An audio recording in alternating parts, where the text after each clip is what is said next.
بسم اللہ الرحمن الرحیم۔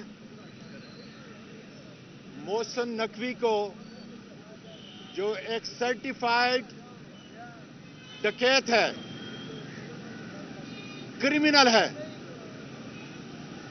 اس کو پنجاب کا کیئر ٹیکر وزیر اعلیٰ بنانا ملک اور قوم کے ساتھ ایک مذاق ہے۔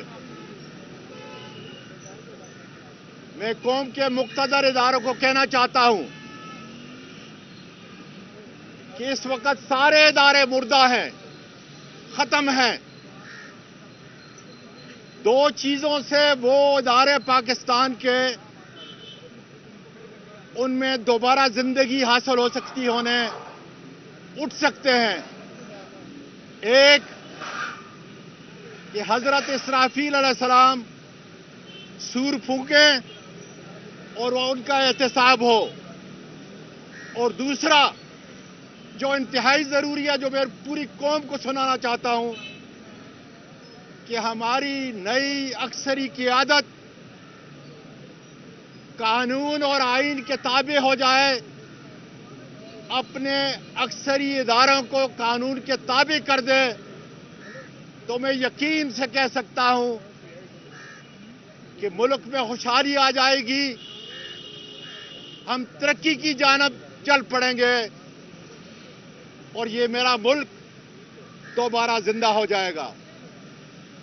آج دیکھ لیں، عدالتیں ختم ہیں، FBI ختم ہے، آپ کے سرحدوں کے اوپر لاکھوں ڈالر کا دن کو اسمگلنگ ہو رہی ہے۔ ملک میں عدل و انصاف نہیں۔ عمران خان پہ قاتلانہ حملہ کو دیکھیں، اس کی جو JIT تبدیل کی جا رہی ہے اس کو دیکھیں، اور اس محسن نقوی ڈکیت کے تقرر کو دیکھیں۔ اس لیے میرے پاکستان آرمی کے آرمی چیف عاصم منیر، آج تاریخ بنانے کا وقت آ چکا ہے۔ تاریخ بنا کے چلے جائیں کہ یہ ملک میرا ہے، یہ لوگ میرے ہیں، یہ معیشت میری ہے،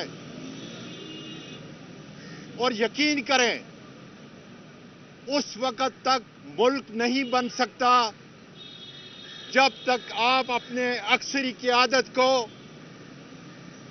اکثری اداروں کو قانون اور آئین کے پابند نہ بنائیں، جس کا آپ نے حلف لیا ہے۔ مجھے یقین ہے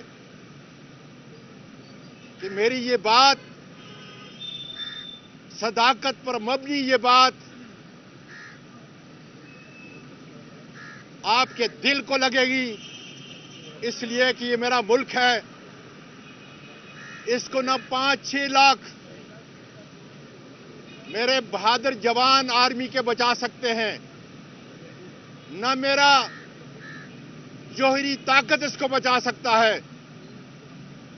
آج میں اپنے ایمان سے کہتا ہوں، اگر اس کو کوئی بچا سکتا ہے تو صرف آپ کا عزم، حوصلہ، کہ آج سے تمام عسکری ادارے قانون اور آئین کے پابند ہوں گے۔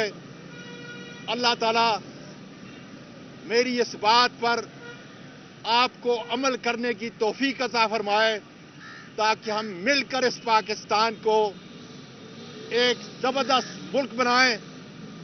انڈیا ہمیں کہہ رہا ہے کہ $5 ٹریلین اس کی اکانومی ہو چکی ہے۔ آؤ ہم مل کر اس چیلنج کو قبول کریں اور پاکستان کو قانون اور آئین کے تابع تمام اداروں کو بنا دیں۔ پاکستان پائندہ باد۔